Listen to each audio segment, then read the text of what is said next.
This is absolutely an interesting trip. We are in Lake Victoria, my friends. Lake Victoria, Joda. Ya salam, mashallah, tabarakallah. Lake Victoria in Uganda. العيش أنا قدرنا الحمد لله إلى أنه برقاري. مركا صاحبي إذا كنا سكتنا هنا ماشان ماتان. Lake Victoria. mid ka mid ah harooyinka ugu waaweyn qaaradda Afrika isla markaana isaga gudba wadamada Ethiopia, Kenya, Tanzania iyo wadanka Uganda oo aanu booqasho ku gaarnay talaadadii kadib markii aanu ka boqolnay magaalada Kampala maadaama haradani ay iyadu ku taalo duleedka magaaladaasi intii haddaba aanu joognay haradani kastoo ay ahayd markii noogu horeysay abad aanu cagta soo dhigno goob sidan oo kale u qurux badan haddana waxa ay naftiyadu dareemaysay in aanu qaadanayno jawi aad u macaan welina aanu ku qaadanayno goob bilicdeedu ay tahay mid aad u sarreysa sidoo kale waxa halkan mar walba imaanayay dad aad u fara badan oo isugu jira kuwa u dhashay wadanka iyo qolyo kale oo dibadda kaga yimid kuwaas oo dalxiis ahaan u soo aaday halkan inay ku qaataan waqtigooda goobaha bilicda leh ee haatan halkan idinkaga muuqda ma jirin dad Soomaali ah oo ay dhahayagu qabteen intii haddaba aanu joognay goobtan maadaama halkan ay wax yar u jirto magaalada Kampala oo hooy u ah Soomaali aad u fara badan halkan waxa ka jira ganacsi si xawli ah oo koreya waxa markiiba aad heli kartaa hotelkii aad seexan lahayd iyo waliba halkii aad ka cuntayn lahayd sidoo kalena waxaad heli kartaa doonidii iyadu ku daabul lahayd inaad dusha sare ka soo daalacato qaybaha kala gedisan ee ay haradani ka kooban tahay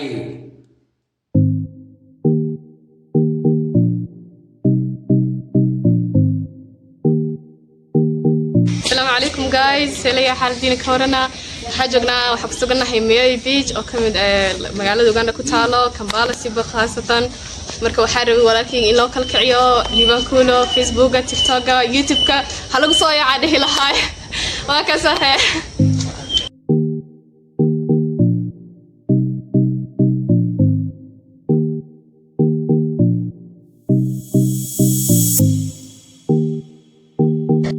صحابتي الليبان ما أنتوا وحن جوجنا ووجدين مياه بيش وحكي إيماننا كمبالا ساسة تا وحن سوقنا دون تأجادا وأنا إذا سلام أصحابتي الليبان هات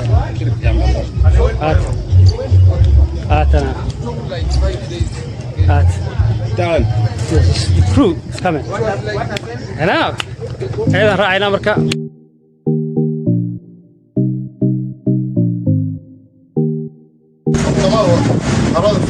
هرادة فيكتوريا ما شاء الله تبارك الله كورة بالحيس كان كورة ما شاء الله هذا جوي الدقار وقروح بدل هذا لكن وقت مغرب أمريكا تملت الحساب ما شاء الله عادي لا أروح شوي تذكر كمبالة دقار كلام حلنا ما شاء الله بغض مني هاي جوي الدقار ما شاء الله Hello, I'm Alex. I'm Alex from Speak Resort Christian Center, and I want you to follow this guy. It's called Liban Kulo.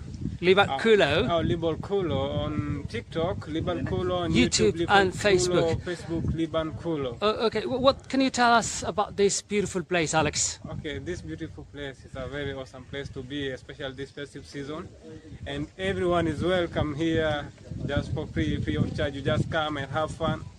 So anybody in any place who's willing to come here one day is absolutely welcomed, right? Yeah, it is absolutely welcome. Would you please describe the location for them easily so that they can find it? Okay, just whenever you come to Uganda, in Kampala, you just you can just go. We are on the shores of Lake Victoria. You can just get a border, or even you can just go on your Google Play Store, on your Google Maps, sorry, and then just Google Speak Resort Christian Center. It's a corporate center. They are both of them. They are a Christian Commonwealth. It's like Commonwealth Speak Resort, and then we have Speak Resort Munyoni. Thank you very much, Alex. Okay, much welcome. It was good talking to you. Okay, thank you. Thank you. Mohamed, marka hore oo ku faraxsanayn halka kuula kulmo. ما شاء الله الليبان سودو صاحبتي غالية halkan aan joogno magaceed Maxamed maanta. مياه بيش والله halkan waa meel loo dalxiis yimaado ما شاء الله meel qurux san waa gartay hore halkan ma u timid ها إلا سدح مرة إيمان ان حتى بالفرحة هذا كأدن ما دام هالكن ماشان قروح بدل أو بيه أي كاتب بيان الدوق بدل له تد بدل وكل نوع أي جوان معك قلنيسا والله ما شاء الله يعني وين فرحت كل صومال يعني لغونا استحوقا يعني فهمت واقرت ان ودك أتجوج جرت السعودية العربية هالكن مركا اللي سوبر بردقه يعني حاجة بالعذ أو كله متكد له لا يسقى قوته يعني حاجة بالعذ يعني ودك كان حوقا قبرص نك عوسك حاجاتي وحيواس وكلا ودك كان قوة على قفي يعني ما شاء الله كويس لك السعودية لو وقت لقى بهربار وحربيك وكيا ما شاء الله تبارك الله واقرت ان كمبالي لا وقت تلاقي جوكتها فهاد انت ما هذا ودك كانوا هذا الا الله بس لكن مر بوان بحواني ماذا أتوقع أوبت التضوء بلود بتشوجا. واقف. تبدل أو صاحب هذا حلقة ناس ويدينا بل محمد محوك كمبالة كقبنا من وش كنت واحد حلقة كقوت.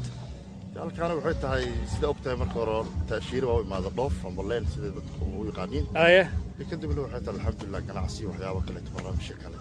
وهل دام دجوك تدي وفهم إذا مقطع لقب سنة إذا ضدك يروح. واقف. الحمد لله. حلقة ضد بدر أصحابته إنها أو إني فيديو كان ملك تاولا. إيه سلام نوعد قارسين إنسان. لمان وسلام يا أصحابي وريتولو. أيه. بوادي. أيه. كمان. أيه. السلام عليكم ورحمة إن شاء الله. هذا ما صدق محمد. فرغني دونت هذا فولي واتن بدي كوسر دقائق طبعا وارك كتان ما كاس درولك دونت وضوكاس هذا دقائقنا اللي بقدر كذا سوتها لا صوتها. Hello sir. How are you? Fine. How long do you think we will take to be on this boat? 30 minutes? 30 minutes? Yeah. So 30 minutes later we will get back here, right? Yes, yes. Okay, we wish a safe journey. Okay. Okay, what's your name? I'm called Stephen Cabo. So it's nice to see you. Nice to you. Thank you, sir. Okay. صدق دقيقة أيوة يري أيام كجرينا بدأ صدق دقيقة كتب وصلنا قطعنا أدي الله أود اللي أورو ذلك إن شاء الله. Welcome to Ibankulo.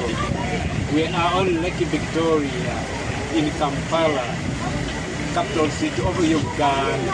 And we are having a very good time. And we have having very good time. Thank you, Captain. Thank you very much. Thank you. الحمد لله. دوت يا سارنا سيدا عرفتن يعني waxaan maraynaa Lake Victoria waa dalxiisa ku jirnaa. This is absolutely an interesting trip. We are in Lake Victoria, my friends. Lake Victoria joogna يا سلام ما شاء الله تبارك الله. Lake Victoria in Uganda dalxiis fiican ku jirnaa alxamdulillah ilaahay noo gargaaray. marka saaxiibyaal idinkuna isku daya inaad meeshaan imaataan oo aad waqtigiina qaadataan sidoo kalena aad kiraysataan doontaan oo kale oo waqti sidaan oo kale ah aad u qurux badan jawigu uu degan yahay ladinku soo warwareejiyo leegan quruxda badan leh. Lake Victoria waa leeg aad u dheer. leegan wuxuu soo maraa wadamada Kenya, Tanzania iyo Uganda وانا halka uu ka bilowdo Nile River-ka meesha uu qoontiga ugu weyn oo ka bilowday kastoo Nile River-ka Ethiopia ku yimaada haddana waa meesha ugu muhiimsan Nile-ka marka laga hadlaayo yani waa wax qurux badan wallahi ma sha Allah. hadda kulli waa maqrib oo raadici waayo iska baashaaroyna. ya salaam ya salaam ya salaam.